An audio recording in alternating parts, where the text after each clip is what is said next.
Welcome to The Lock Shop with Nielson and Hustler, powered by Coolbet Canada.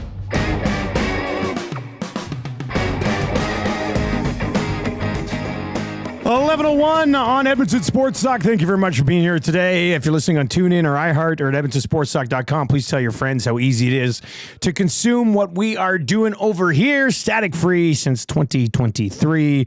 Oil stream coming up at high noon today. No shortage of things to discuss around the struggling Edmonton Oilers. We'll get into that with myself and Tommy in the Oil Stream, brought to you by Boston Pizza. You can text us anytime, 780-218-9999, 780-218-9999. We will recap the weekend in the National Hockey League. Just a small two-game slate tonight. We'll get to some TGL as well. Obviously, the trade deadline is looming. That being next Friday. So we'll get into that. We got to recap Boston a little bit. Four Nations to finish there. Just absolutely incredible. Travel back was good. So that was nice. Big Uke over in the Nasty Chat says, I miss cheering for a winning Team Canada. Oil made that tough this weekend. Yeah, we went from the penthouse to whatever is below the basement as far as hockey fans watching games go over the last 4 or 5 days. For sure. I see Jake over there having some big time post Boston withdrawals. Well, I'm still sure Huss probably has the shakes. He looked like he had a pretty good time. Cowboy says the book got a little even from me for last weekend. Haven't won a bet since Canada, USA. Yeah, that's a tough one. I did a little emotional hedge bet in that Nuggets-Lakers game, which a bet that I was very happy to lose as the Lakers took care of business against the Nugs. They'd struggled so much against Denver. I was on Denver and I was on Luka like under 29.5. And then he goes off and has a great game. So that one backfired on me a little bit. But we'll get to the quiet night in the NHL. We'll get to the two games there. Winnipeg Jets obviously are one of the games that we will get to, and Hustle have a little bit of insight on that. The Red Hot Jets doing it once again. And like I said, I think we got TGL action. So we've got lots to get to here on the Lock Shop today. Huss will be joining us momentarily. I think he's just waiting for his 86-year-old dad to wake him up to make sure he can get to the Lock Shop in time today. I kind of had to do it. That's still one of my favorite stories from the weekend. Just too good. Mark A. over the Nasty Chat says, anyone else see that Rutger McGordy fight? Yeah, man, he got pumped. But I think I saw Huss tweet. People were like texted it to him like 1,000 times. Understandably so. Big Maple says, as much as I've taken victory laps, I must apologize when necessary. LOL, UFC was a travesty this past weekend. A big portion of the community all struggled. We will bounce back this Saturday. I guess that's the big thing about UFC now, right? There's always the chance to bounce back right away. I used to be very much into UFC. From probably like UFC 60-ish, 70-ish, up until like 120-ish. And then I got busy, and then it got busy, and I just couldn't keep track of everything, man. But I felt like I was there in the heyday. Chuck Liddell, Forrest Griffin. I used to, me and my buddies would get together every single month to watch the one UFC event. We absolutely loved it. But Big Maple is like an oracle with the MMA stuff. And as Big Maple said, it's not always going to be great. And as Jake replied over in the chat, says, just have to stay responsible and keep moving forward. That's right. He also, Big Maple follows it up with, in the meantime, system plays for college basketball today. Nebraska and Houston spread is a green light. All right. Well, thank you for passing that along as well. There's Huss. Huss joins us today on the Lock Shop. Huss, how are you, buddy? I'm still pinching myself from last week. Too good, right? I got back on Saturday. How was your Friday there, buddy? When did you go to bed Thursday, actually? That's what I want to know.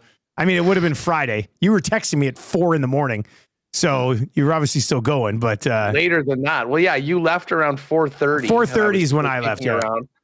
I think I got up there around 5. Oh, not too bad then. And whatever. I mean, I got up. I actually, Remus is killing it producing for WST. And I was awoken to a phone call from one Michael Remus saying, hey, we got Chris Pronger in like on the 10 Friday minutes. Yeah, on Friday, like the day after the game. So it was a quick turnaround. I did all the shows. Jake came in. We did Lock Shop from the room. And then Jake came in. We finished up WST. He got to be in the marble race. And then Jake had to go to the airport. I moved the 10 feet from our broadcast studio location to the King in the Encore and got back in the rack for another probably 2.5 hours. Nice. And then, I had a relatively early flight. I was out at like 7:30 from the hotel the next day. So I wasn't about to just go on a one-man wrecking crew through downtown Boston. So I hit the casino for a while. I was in the sports book for a little bit. Did you hit the pizza at all while we were there? I did not. Dude, I was kicking myself. Pizza where? Where was the pizza? So there was the sports book. Oh, yeah, that place to the left. The Steak and Shake was on one side. The Frank and Nick's was on the other. It was elite. What? I ended up going there twice on Friday. I'm like, I can't believe I didn't have this earlier. I'm going to have to max out my pizzas. Yeah. So anyways, but yeah, it was a little more low key without all you guys there. A few of the Finns were still kicking around. So must have been hammered. Had a couple with them. Well, there was a little more low key, although Tony, Rockstar Tony and the crew, they were out on the town. A couple of the more subdued Finns were kicking around by the cow machine. So yeah, anyways, it was so much fun. And I mean, listen, every single person I've seen since I got back, oh my God, tell us about Boston. So I've been talking about it a lot as well. But we're right back to it. Oh yeah, Jets going for 10 in a row tonight after the win on Saturday night, finding a way to win. Have you ever heard, Dusty? Have you ever heard of an NHL player being called on one play for a double holding minor? No, I did not know that happened. The very rare double holding minor happened to Neil Pionk in a 2-2 game with 4 minutes and 50 seconds left in the third period. So he held on to one guy, then got that penalty, then went and held somebody else, and they gave him another one. Basically, yeah. Like he was going, his stick broke and it created an odd man rush. So he went in and sort of got an arm around on a guy and they were going to call the 2 minutes. Well, St. Louis had the play kept going for another 15 or 20 seconds. And there was a guy in front of net that had it, and Pionk kind of grabbed him, and they called him for both. I have tweeted Elias stats to see if they can tell me another case of a guy getting a double holding minor. But the problem was St. Louis scored on the first power play right near the end. So there's like 2:45 left, but still a full 2 minutes on the power play. And the Jets got through it, 30 seconds left. Boom, Gabe Velarde tips it in to go to OT. They end up winning in a shootout. So they're just finding ways to win. It didn't seem like it was as good of a back-to-work weekend for the Oilers from what I saw. Yikes. Oh, buddy, full-blown meltdown over the weekend. You should see. How was the morning show today? Oh, it was a train wreck. It was an absolute it was a tire fire. I mean, goaltending was not good over the weekend, but the entire team was trash over the weekend. Connor McDavid is actually -11 in his last 4 games, which is like an unheard of stretch. He played back-to-backs this weekend, Saturday, Sunday. Yesterday, they had him with Kapanen and Podkolzin. If I'm McDavid at that moment, I would have requested a trade. I mean, my God, you've got better options than a waiver wire claim and Podkolzin. Like, it doesn't make any sense to me. So, the weekend was a little bit of a train wreck. It's going to lead to some great stuff this week. They're on a pretty tough road trip. 3 games left there. I did want to say before we get in, just the 2 games tonight, and I want to talk Jets here. But I'm glad you got Chris Pronger, because that was one of the funniest things to me from the whole weekend. We were sitting there. We're sitting at Cheers of all places on Wednesday night having a beer, sitting there chatting, and Chris Pronger had come up in some part of the conversation. And I tell Huss, I'm like, I was trying to get Pronger on tomorrow morning, but he has an interview at the exact time I requested him. He texted me back and I was like, sorry, I'm already booked up. And then Huss is sitting there and goes, that's with me. I've got him at that time. I was like, of all the media people in the country, the one guy who sniped me from Pronger was the guy I do a show with and was sitting with at that exact moment. I couldn't believe that. So, but then you didn't get him Thursday, but you got him Friday. So it ended up working out okay in the end. Yeah, I guess he had something. That thing might have not been us, us. It might have been something else. Still, that neglected great story. Both of us. But hey, and having him on the day after the gold medal game with his of experience, I mean, it was an absolutely perfect time to have him on. Quiet night tonight in the NHL after I was amazed at how many games there were yesterday. Tons. I guess it makes sense. I mean, when you're off for that long, you're going to come back and bang out some weekend games. But I think we went 14 on Saturday and 10 on and 10 yesterday. So I mean, a quieter night. We'll get back to a busy one tomorrow.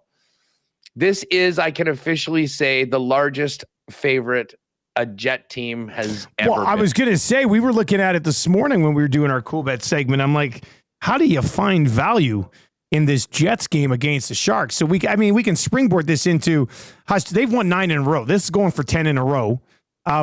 What is clicking so well right now with the Winnipeg Jets?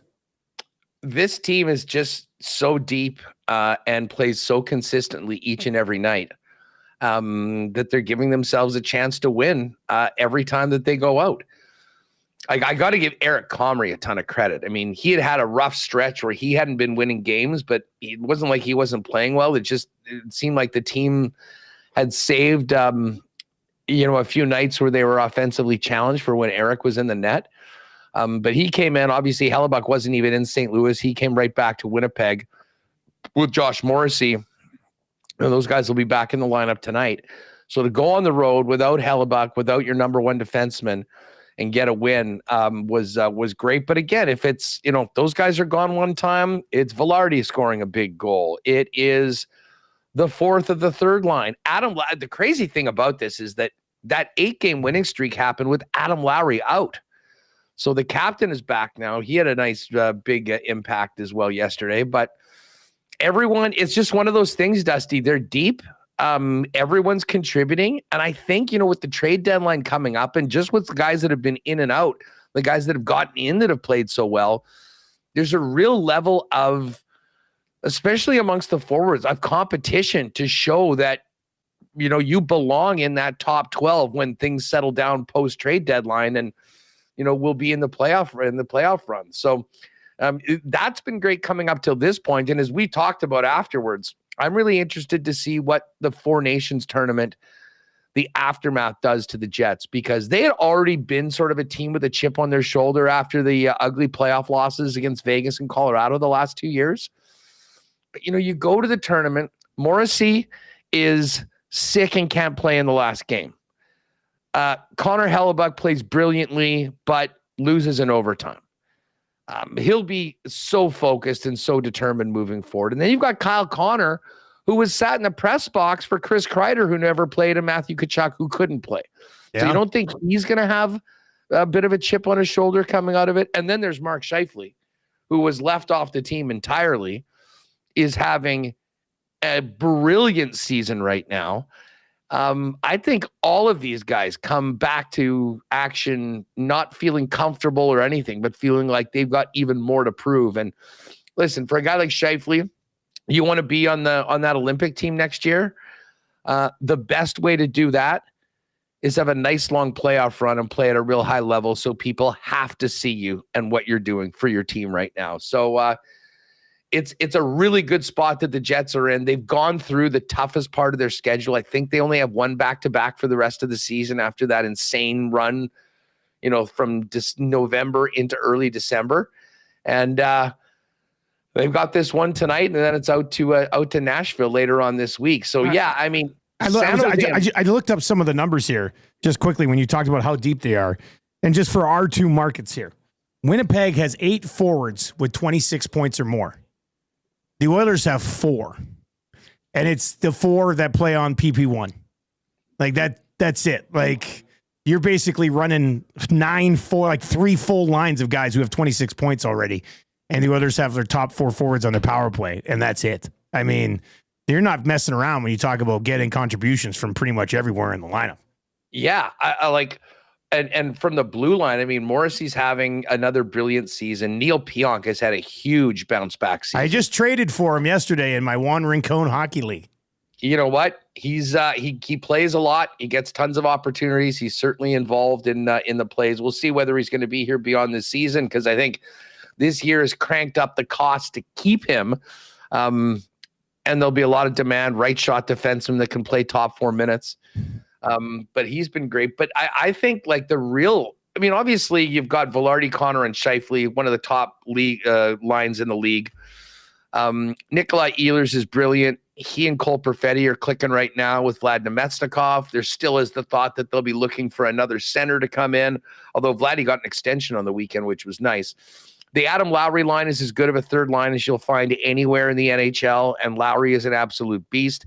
And then the guys on the fourth line, Rasmus Kupari's been awesome this year. Alex Iafallo, I can't say enough about Iafallo. He at times is on the fourth line. At times he's on the first line. He's playing power play. He's killing penalties. He's got the best stick on the team, defensively at least. Velarde's a tip magician. Like everyone's got a piece of it. I mean, this is not a team where, oh, geez, we just have to run these two lines because those are the only guys that are getting it done.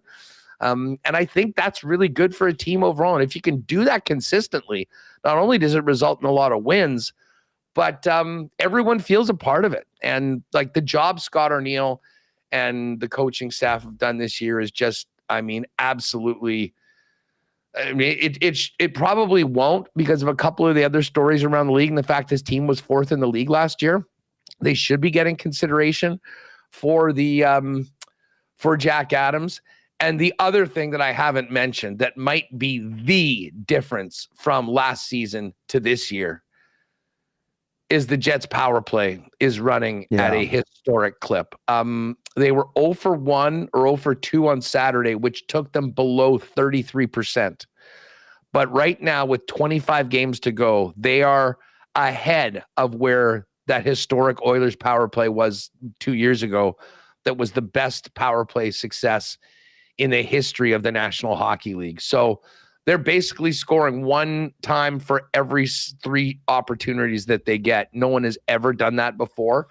And I mean, that can really tilt the ice, man, when you know that you're getting a power play and it's more than likely going in the net.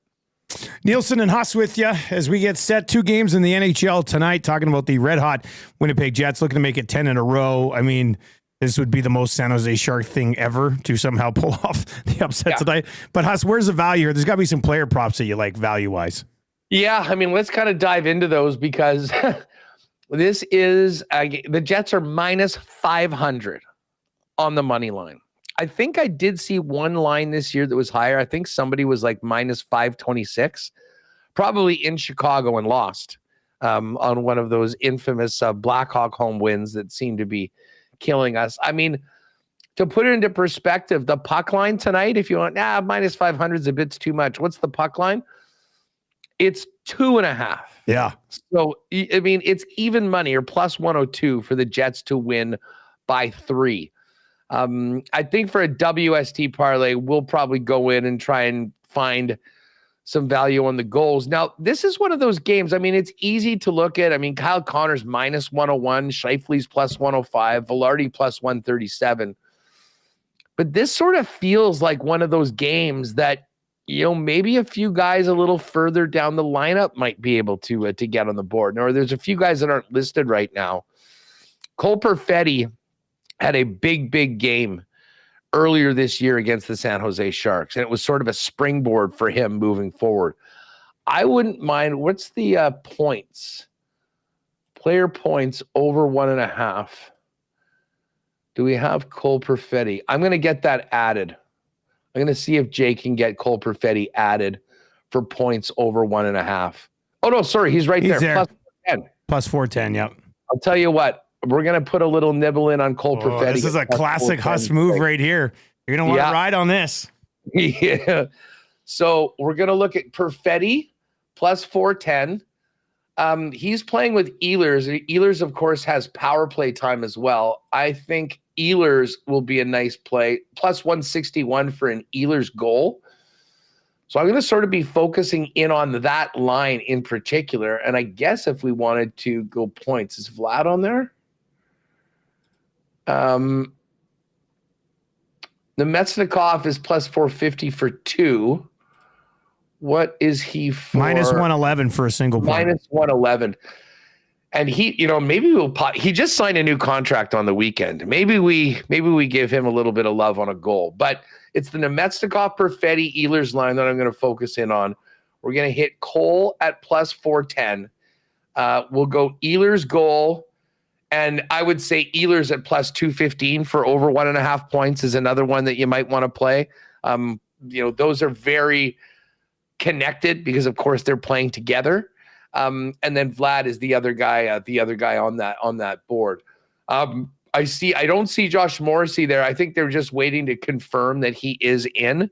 I believe that he is going to play tonight. So, but as I say, I think that we'll focus on that second line. Perfetti likes the Sharks, and I think let's face it, when you get San Jose in or a play like this, there are a few guys that are like, okay, this is going to be a great night to make the numbers look a little better. Now, Perfetti's numbers recently have been really good going into the break, and he had a beautiful setup to Ehlers for the first goal of the game on Saturday. But I love that plus 410 for Perfetti over 1.5 points tonight. If you think someone's going to have a 3-point game, Perfetti plus 1350 for a 3-point game. Maybe a smaller little sprinkle, just the FOMO bet. Yeah, just in case. The FOMO bet. But we're locking it in. We're going to lock it in there at 2. I'm looking at this 6 for a total. And I do think the Jets score. I guess the big question is what's going to come in on the other side. If we do want to make a Connor Hellebuck bet, the Sharks under 1.5 is plus 121. Under 2.5 is minus 252. So they certainly don't think that the Sharks are going to be scoring 3 goals tonight. There's no half, eh? Would have thought that there might be a shutout prop for Mr. Hellebuck, but maybe we'll jump on the under 1.5 too for Helly. As you can see, there's many things going through my head on a WST parlay, which is going to be. That's going to be some sort of second line extravaganza. I mean, pretty much. Has to be I think that is what it's going to be. Maybe we'll go a Jets win, Ehlers and Perfetti both to score 2 points. See what we can get for that. Any thoughts on the Kings and Golden Knights? We were talking about this one this morning, and I did get on the Kings. The Kings at home have been absolutely ridiculous so far this season. Los Angeles at home this year, 18-3-2, 12-14-5 on the road, but they are absolutely lights out at home. Vegas also good at home. They're 26-3. Not great on the road. I mean, not bad on the road, 14-11-3. But the Kings, Vegas has won 3 in a row, but the Kings have points in 5 in a row. They've won 4 of those 5. Their only loss was a shootout loss to Anaheim. But outside of that, they put up 4 on Carolina, 6 on Montreal, 5 on Dallas, and 5 on Utah. So the Kings have actually been scoring some goals as of late, which usually isn't what they do best. So I did get on the Kings this morning. It's actually moved a little bit. This morning when I got them, the Kings were actually a minus 111 favorite. Now they're minus 102, and the Golden Knights have moved to minus 115. I wonder if that's goaltending related. Well, the Kings did beat Utah on Saturday. I was looking for that. Yeah, they had look at that. Drew Doughty comes back, plays on Saturday, goal and 2 assists. First star in the game. Drew still getting it done. I watched the Canucks Golden Knights game. You'll like this. So I get to Montreal on the way back, and I was so excited to be able to be able to pull up my Coolbet. Get the app going. Get in on it. See those wagers that were made for Canada to win, and our 6-1 hot start parlay from the gold medal game. So, anyways, I'm perusing the games on Saturday night, and I did a 4-gamer where I had the Caps, and they smashed Pittsburgh, crushed them. Had Dallas over the Devils, and I took the Predators over the Avalanche. They were plus 120. but then I added the Canucks plus 190 in Vegas. So the first 3 games come in, and then I kind of see who was playing and who wasn't playing. I did this pretty quickly in the airport, and I'm like, oh man, I'm not feeling as good about this Canuck bet anymore. Now, instead of just taking the cash out, what I ended up doing was loading up on the Golden Knights on the puck line. But it did give me, like, I could have had the reverse middle where I screwed myself on both tickets if Vancouver won by 1. So I was trying to figure out, okay, when do I get in to make sure I'm not losing anything on this? I ended up just letting it ride. They got the empty netter and won the game. So it would have been nice if Vancouver had won. But I'll say this, Vancouver did not have much. I mean, like, Aiden Hill made 33 saves, but it wasn't like he was – see, it kind of felt like a Hellebuck game, to be honest with you, where you're just looking at him. He's in front of everything.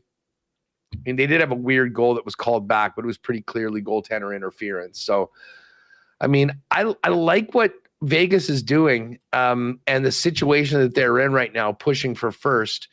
I'm just looking at the so Pietrangelo did play as well, and he played 24-25. Would have been nice to have him at the Four Nations, but he wasn't there. I mean, Stone played 22-48 in that game as well. Jack Eichel played a little less, 17-45. But my original thought was that a bunch of those guys might be given the night off. They didn't. They were in there. They were playing. And this is a big game. I mean, like, I think we can give the Kings credit for being a really, really good and competitive team at home. And I think these teams play really close games as well. Like, what, LA is 7 back of Vegas, but they do have 4 games in hand, interestingly enough. And they're only 5 back of Edmonton, but have 3 games in hand. So the Kings, if the Kings can win a couple of these makeup games, all of a sudden it's really a 3-horse race for first place, as opposed to just being Edmonton and Vegas. I'm sort of with you on this game. I mean, the Kings, especially with the way that the number has flopped. Going with now, do we have the starting goaltenders? Well, all I see for starting goalies, I just took a peek. It just has the 2 guys unconfirmed, Kemper and Hill, but they're not confirmed yet. So, and I mean, Hill didn't play for 2 weeks. Yeah, he's practicing, but I think you probably expect him to go back. You know what? I think I've got time for the Kings at -102 tonight. I think that number is good. What do we think about the total for this one? Well, you know, I instantly think Kings, and I go, oh, I'll be under. But how about this? Let's just lay out a couple of things for you, because I was looking into this while you were chatting there. They've hit the over, Los Angeles, in 4 of their last 5 games. The total was set at 5.5. And then I'm just looking at the Golden Knights have been on the under for the most part. But so far this season, you have to go back to October. They played twice in October, and Vegas won 6-1, and then the Kings won 6-3. So the 7 and 9 goals there. So I might be leaning on the over here a little bit at -109, especially with the way the Kings have been scoring goals lately. I'm going to put something together, maybe the Kings and the over. And you know who came out of the gate who's actually been much better lately than he had been earlier this season? Fiala is number 1, like has the shortest odds on the board to score.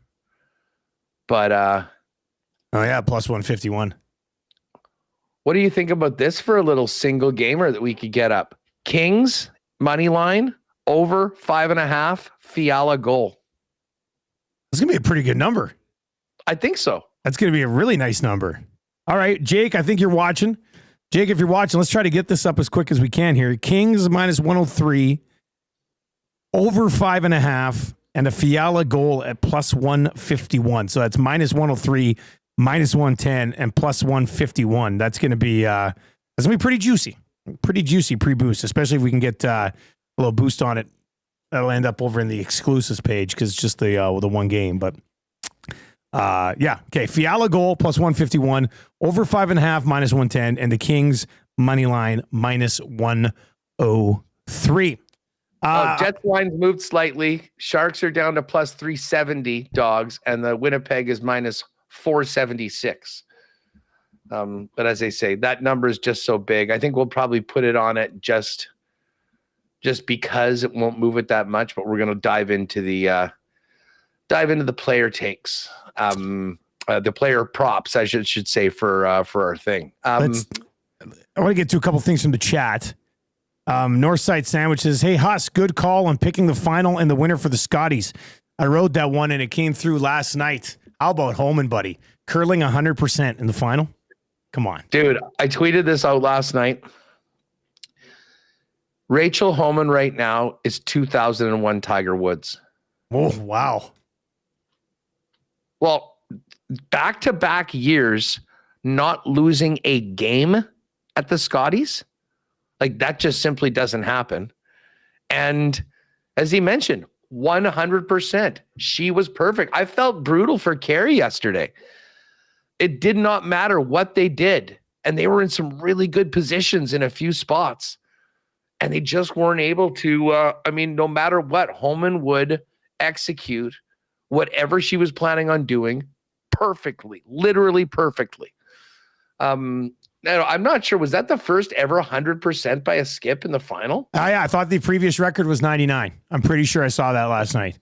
That sounds about right. But yeah, we got Carey top 2, Holman for the win. We got the exact final set up from our Scotties preview. And I will say this is just, we'll spend more time on this and I'll dive into it a lot more later on in the week. And make some picks for the entire tournament like we did. But the Brier odds are way, like, this is not Holman and then everybody else. Yeah. Like, remember the last few years, it's sort of been Gushu. Yep. And then there's been a gap, and let's see who it is. Well, Gushu's not even one of the top 2 favorites for this event. The Brad Jacobs rink out of Alberta is the favorite right now at plus 155. Our guy, Matty Dunstone from Manitoba, is plus 215. And then the Gushu rink, and again, they added Brendan Botcher. Brendan Botcher is the second curling with Mark Kennedy. And they're plus 450? What? They're plus 450. Exactly. Has it just not worked out? Like, I guess not. I was kind of looking at some of their slam performances, and they've been okay, but bottom line is that this is a way more wide open field than it seems that the women is. And listen, beyond Gushu, I think Gushu, like, the fact that he's plus 450, if it wasn't Brad Gushu who's done so much, what would their number be? Because I think he's getting the benefit of the doubt from a lot of people and probably odds makers because of who he is and his success at this event. And then you got the Northern Ontario rink at plus 675, and Mike McEwen, who's curling for Saskatchewan. That still seems crazy. He's there. And like Kevin Cooey, that Cooey number has gone down, actually. When I was looking at it last night, it was 18-1, and it's come down to 15-1. I think the bet there is that he's just so damn good that he'll find a way to win. Now, win the whole thing, probably not happening, but we'll dig into a little bit more, but a Cooey plus 250 top 4, I think is very doable, potentially top 3 at 4-1. The big question is just who of these teams will be there and who won't be there at the end. So you got 5, call it maybe 6 real legitimate contenders for the Brier.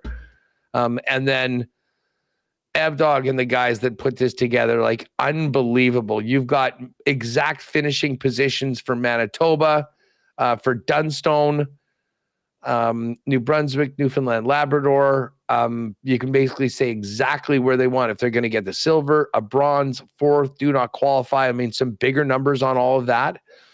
You got the province of winning team is a good one because that allows you Carruthers and Dunstone for Manitoba at plus 190. And the Alberta number is the Jacobs team, but you also get the Cooey rink at plus 140. So that might be another way to sort of think about it. Obviously, Newfoundland and Labrador, that's the Gushu rink. They represent Newfoundland, although they are Team Canada in the event. So if you are a curling fan and are getting ready for the Brier, Coolbet has all of the offerings up right now. And I imagine there'll probably be some more that come in. But, to make the playoffs or to qualify from pool play, those numbers are all there right now. Cooey's even money on that, by the way, which is interesting. Cooey and Quebec. And Quebec is 50-1. Cooey's 15-1. And yet they've got the same number to qualify from pool play.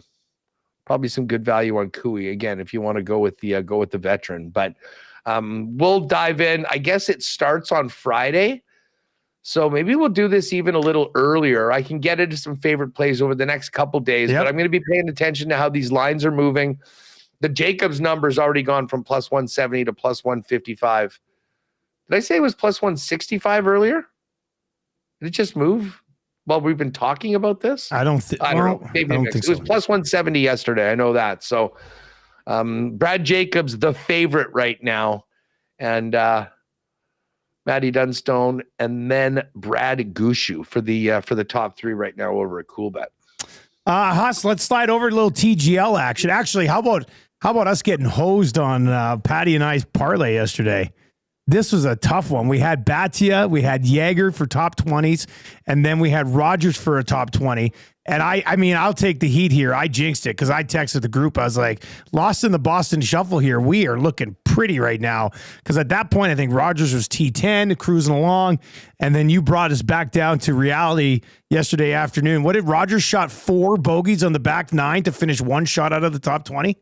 He bogeyed 4 of the first 5 holes in the back 9. Unbelievable. He got a birdie, I think, on 18, but finished T25, 1 shot off of what would have been T17.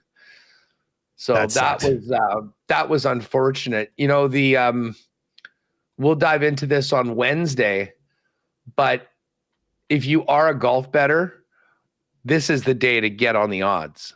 Yep. To see kind of where things are at. So everything's up for the Cognizant Classic right now.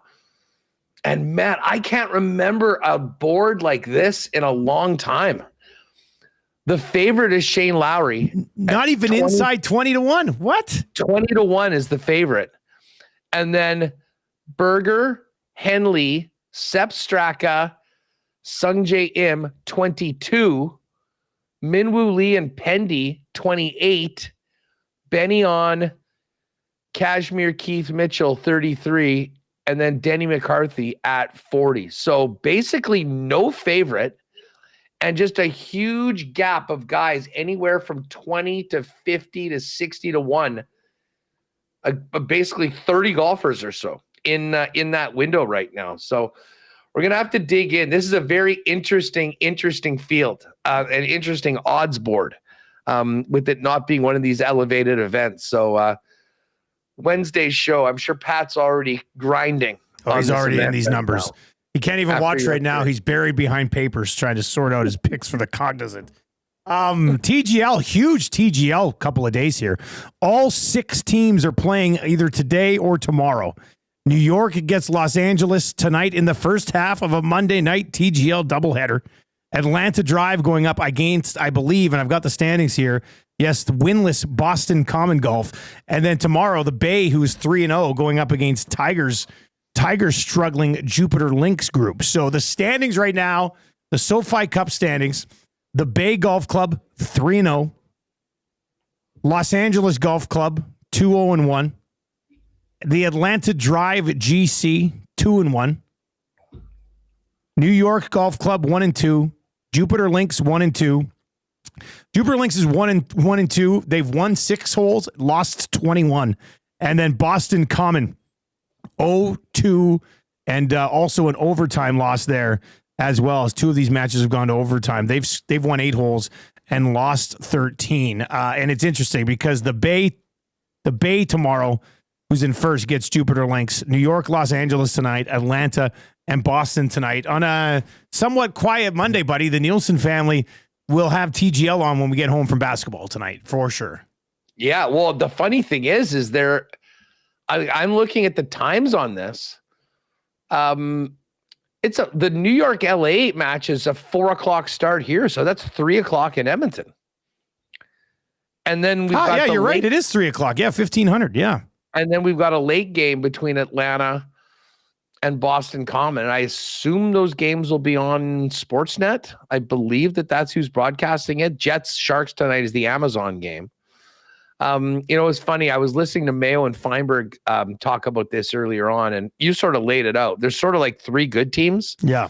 And 3 teams that have been struggling, to quote Joe Namath. The Bay is the team that we kind of liked at the start and got some good value on them to win, like the overall thing. To me, Atlanta has been really impressive. I mean, Justin Thomas is on one right now. And by the way, LA, they had, who was it? Morikawa,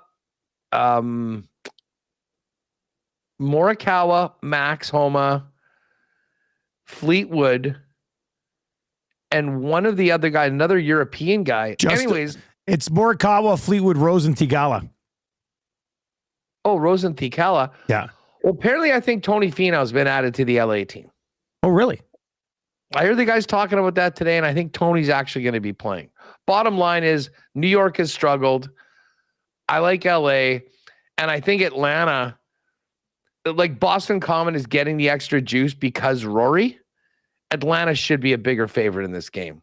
Like if I, you know what, and maybe I'll do this I'm going to do TGL for our play of the day today. So maybe I'll focus on I think we do one. A little 3-gamer here too, buddy. I think we put together a little three-game parlay for tonight and tomorrow. Okay. Yeah. Well, as I said, I mean, I'm in on Atlanta for sure. I think LA, the Bay is a big favorite, but you know what I mean? If we take the 3 favorites together, it's plus 402. I guess the Atlanta isn't really a favorite. That's a pick 'em. But if we take LA and the Bay, and the Atlanta drive, yeah, it'd be 402, yeah. Plus 402. I mean, if you want to just keep it to a 2-gamer tonight, it's plus 214. But hey, if we get the first 2 in tonight, then we'll be heavily motivated. Then we're sitting there looking at the Bay against Jupiter Lynx. I mean, Jupiter Lynx has been crushed a couple of times. So, I mean, Tiger last week was using the wrong club because he didn't hear the yardage properly. So Jupiter Lynx needs to get themselves figured out right now. So that'd be plus 402, and maybe with a little Jakey boost over there. Why not? Hey, let's TGL 3-gamer. Los Angeles, Atlanta, and the Bay. Plus 402. And I can confirm Tony Finau agreed to a 1-year contract 3 days ago with TGL's Los Angeles Golf Club, which also includes Justin Rose, Tommy Fleetwood, Morikawa, and Sahith Theegala. Oh, it's Rose. That's right. Because Rose and Tommy have some commitments in Europe, and I don't think he can get to all the games. So Tony's rolling in. So Tony's being airlifted in. I love it. Favorite play, though, of those 3, I think I'm going to give this out on my for the play of the day, though. But lock shoppers get it first here. Atlanta, minus 114, if you're just looking for a single play. So you're not buying into Boston Common being due, the only winless team on the circuit. No, I'm buying into Justin Thomas being super dialed in. Billy Ho, they've got the glow. They've got the chains. Billy Ho was doing the Dirty Bird. All the vibes right now are going. Do look good for the Atlanta drive. So I think the guys are having fun with it. Eh? They got to be having a ride. Absolutely, they are. Yeah. Do we know? Has it come out how much these guys are making to play TGL? When Tony Finau signs a 1-year contract, what does that mean? Like how much? I'm gonna see. Let's see how much are TGL guys making. Okay, so it says here a whopping $21 million purse is up for grabs with a $9 million payout awarded to the winning team at the end of the season, which will be $2.25 million for each of the players. So I don't know if that's just it. Like you're playing to try to win this 2.25 mil.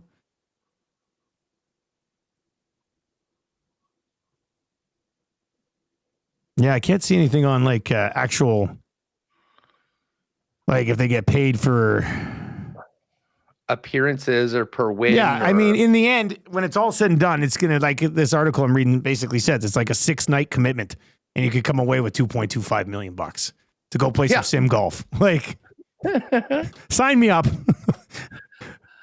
I'd love to, assuming that this continues and grows, I would love to go down and be in the audience for a couple of those matches. That'd be kind of neat. Like right now, if you could go down, hit the doubleheader and then the game tomorrow, like, see them all in a day and a half. It's super fun because I think that's I believe it's at SoFi. Like, or no, they built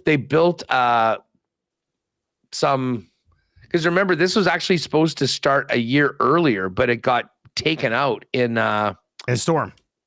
Yeah, in like a hurricane or something like that. Yeah, it's in Palm Beach, Florida.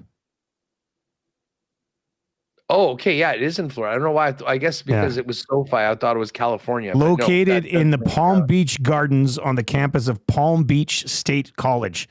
I'm not even sure they have an NI team as far as college basketball goes, but Palm Beach State College is the host of the SoFi Center. You never know, though, dude. Remember, there's these weird schools everywhere that end up getting into the tournament. Remember Gulf Coast? Yeah. I'm looking up Palm Beach State College basketball team. I want to see if... Oh, let's see. How are they this year? Let's see the standings here. They are FCSAA Division I Citrus Conference. They play against... oh, man, there's a bunch of... There's 3 different conferences here. Gulf Coast. Did you say Gulf Coast earlier? Yeah. Yeah, Gulf Coast is in the Panhandle Conference. What school am I? Oh, yeah, here's Palm Beach is in the Sun Lakes Conference. They're 9-3 in the conference, 20-10 overall. Don't think they're going to the tournament, but still. The FCSAA men's basketball standings. Citrus Conference, Panhandle Conference, Sun Lakes Conference. Well, there you go. You learned something new. Well, this, speaking of college hoops, I know Big Maple threw in. He did throw one in earlier, yeah. He's on Nebraska and Houston spreads tonight. There is a ton of games. Oh, there's Florida Gulf Coast right there. 7.5-point favorites against North Florida tonight, Dusty. How's North Florida doing in your research? I didn't, let me see. I'll try to find North Florida here. Where are they in the standings? I've got Eastern Florida State. I don't see North Florida in this conference. So it's a non-conference game. Nebraska's +1 at home, even money on the money line against Michigan. And Houston is a 1.5-point favorite against Texas Tech. So -128. This is the time we got to get jumping on. We got to get ready for the tournament. I just clicked on, and if you're wanting to get on these futures before the tournament is set, looks like there's 2 pretty dominant teams. Yep, 1 and 2 in Auburn +375 and Duke +450. And of course, Duke has Cooper Flag. This is the best Duke team I've seen in a while, buddy. Pick. Yeah. I heard a great proposed trade from the NBA. OKC goes to whoever gets the number 1 overall pick and puts on the table, like, because they have like 8 or 9 first-round picks. Like, that's the crazy thing about OKC. They're really good. And Sam, what's his name? They're Sam Presti? Is it Presti? Yeah, Presti. He's just snake. Like the Clippers trade, they got SGA and 4 first-round picks. And they've got all sorts of pick swaps as well. Like, if you go to the draft capital of what they have right now. I'm trying to look it up here. For a team that is really sort of rebuilding at the bottom, yeah, you could get this one player that can come in, or here you go. Here's like 7 or 8 first-round picks, pick swaps, and Oklahoma City basically. Oh, my. Geez. Look at this. That was the Paul George trade, right? SGA and a bunch of firsts for PG. Is that what it was? Sorry, I said Paul Pierce. I meant Paul George. Yeah, Paul George. What an all-time bad trade. I mean, this might be the worst trade in the history of sports. Anyway, so this year, they have their own first rounder. They have a swap with the Rockets Clippers. They have a Jazz pick, top 10 protected. They have a Heat pick, top 14 protected. And they have the Sixers pick, top 6 protected. So they have a possibility of 5 first rounders this year, and they're 44-10, which is, I don't know if you've ever seen a team in this spot. Like, when was the last time a first place team had 5 first round picks as well? This is like some fantasy stuff. And then next year, they've got their first, the Rockets first, the Clippers first, and 2 seconds. In 2027, they've got 3 firsts and a second. In 2028, they've got 2 firsts. In 2029, they've got 2 firsts. Like, but to be 44-10 or whatever it is, and to have 5 first round picks, I mean, that's bloody insane. That's insane. What was this? Just while we're talking about this, just click. What's the full Paul George trade? Let me bring that up for you. Let's look back at that while we're getting ready for it. Yeah, this is. Oh, man. It was Paul George going to LA for SGA, Danilo Gallinari, 5 first round picks plus 2 swaps going to OKC. Wow. For Paul freaking George, 5 firsts at SGA. I'm looking at the, that's just crazy. By the way, and I know we were talking about putting together a 3-gamer for the golf. We've got LA over New York and Atlanta over Boston. That is boosted in the combo cards right now from plus 214 to plus 246. So if you just want to get on the tonight's action, that is there. And then we'll see maybe in the Lock Shop Partner Parlay, we'll add in the Bay tomorrow and try and get that above 4-1. There is a nice Monday night super boost tonight. Scheifele to get a point, Eichel to get a point. That's even money, boosted from minus 133. The Lamplighters tonight, Kyle Connor and Adrian Kempe, plus 488. There's a Hoops Chalk It Up parlay. Nuggets over Pacers, OKC over the T-Wolves, Portland over the Jazz, and Sacramento over the Hornets. That's plus 211. What do we got here? City of Angels. Ooh, LA. Okay, here's something. What do you think about this, Dusty? LA to beat New York in TGL, Clippers to beat the Pistons, and Kings to beat Vegas Golden Knights, plus 661. Wow, yeah, that's a pretty big number. Be hammering combo cards tonight. And then, of course, the final one, the Lock Shop Bowl, that's still there. If you haven't taken advantage of that one, get on it. Oilers, boosted Jets, from 725 to 825. Yeah. Oilers will try to hold up their end of the bargain. What's coming up at WST today, buddy? Well, recap of the big win on Saturday for the Jets, and we'll spend a lot of time hearing both Josh Morrissey and Connor Hellebuck met the media post 4 Nations. So we'll dive into some of that. Mike McIntyre is going to join us, and the one and only Adnan Virk. Virk's in town. He's doing the Amazon Prime game tonight, so he's going to jump on with us, talk a little bit about the 4 Nations, the Jets season so far, and I'm going to ask him his thoughts on the Blue Jays before he gets back to MLB Network for a full summer of Major League Baseball. So, it'll be a fun one, and then tomorrow we'll have a much larger slate of games to dive into for the National Hockey League, and hopefully we'll be getting ready for the TGL tomorrow as well with the Bay looking to finish it up. But as I say, if you just want the 2-gamer for tonight, LA, Atlanta, plus 246 right now, up in the combo cards. Oh, and our partner parlay is in right now. 462. No, there you go. Plus 462.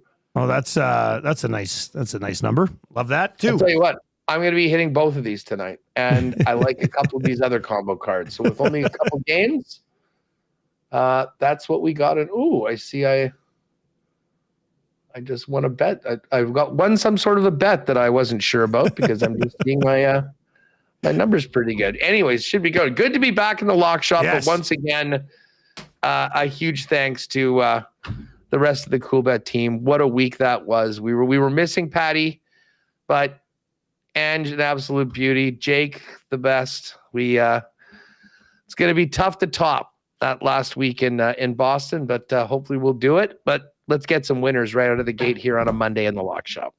WST coming up in about 4 minutes. We've got the oil stream right here on Edmonton Sports Talk as well. If you're listening on TuneIn or iHeart or at EdmontonSportsTalk.com, stick around. We will get to that. And if you are over on YouTube today, just turn on autoplay, oil stream with myself and Tommy. No shortage of things to discuss on the Mighty Oil. That's coming up right here on Edmonton Sports Talk. Thank you for joining us today on the Lock Shop. Best of luck tonight, and we will talk to you tomorrow.